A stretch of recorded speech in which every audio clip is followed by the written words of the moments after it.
में ही जाना पड़ेगा। तो लालू नीतीश के इस राज में स्कूल से खिचड़ी बट रहा है और कॉलेज से डिग्री बट रही है, पढ़ाई दोनों में कहीं नहीं हो रहा। जब आपका बच्चा पढ़ेगा ही नहीं, जब आपका बच्चा पढ़ेगा ही नहीं, तो चाहे लालू बन जाए कि मोदी बन जाए, चाहे तेजस्वी बन जाए कि नीतीश बन जाए, आपके अनपढ़ बच्चे को कोई कलेक्टर नहीं बना सकता। इस बात को पहले आप समझिए। अपने बच्चे का ठिकाना ही नहीं है। सब लोग देश का विश्व गुरु बनाने के चक्कर में लगा, सब बड़े बड़े बात कर रहा है, कोई बात नहीं कर रहा है कि हमारा बच्चा पढ़ेगा कि नहीं पढ़ेगा। तो अभी आपको पढ़ाई की बात बताए। दूसरी बात, दूसरा रास्ता है खेती। कोई कह सकता है कि पढ़ाई लिखाई करके भी फायदा नहीं है, खेती से आपका जीवन क्यों नहीं सुधरा?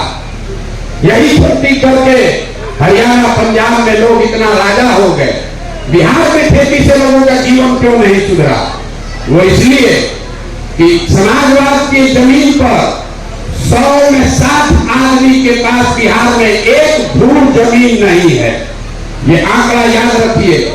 यहाँ गरीब की बात हुई, सामाजिक न्याय की चर्चा हुई, लेकिन भूमि सुधार लागू नहीं किया गया। देश में 100 में 38 आदमी के पास जमीन नहीं है। बिहार में रहने वाले 100 में 7 आदमी के पास जमीन है ही नहीं। जिसके पास जमीन है ही नहीं, खेती करेगा कैसे? बच गए 40 लोग जिनके पास जमीन है। उस 40 में 35 आदमी ऐसा है जिसके पास 2 बीघा से कम जमीन है। तो जो पढ़ाई है नहीं कि आपके बच्चे नौकरी पाएंगे, और आपके पास जमीन खेती है नहीं कि आप उससे कुछ फायदा कीजिएगा, तो आप गरीबी से निकलिएगा कैसे? एक रास्ता और बचा। लोगों ने बताया अगर आपके पास व्यापार हो, कोई ना कुछ रोजी रोजगार का व्यवस्था हो, दुकान खोल लीजिए तो कुछ ना कुछ आपका भला हो सकता है। वो आप क्यों नहीं कर पाए? उसके लिए नेता का जरूरत है। आपको यहाँ का दुकान खोलना है, सिहार भाई का दुकान खोलना है, उसके नेता का क्या जरूरत है? वो आप क्यों नहीं कर पाए?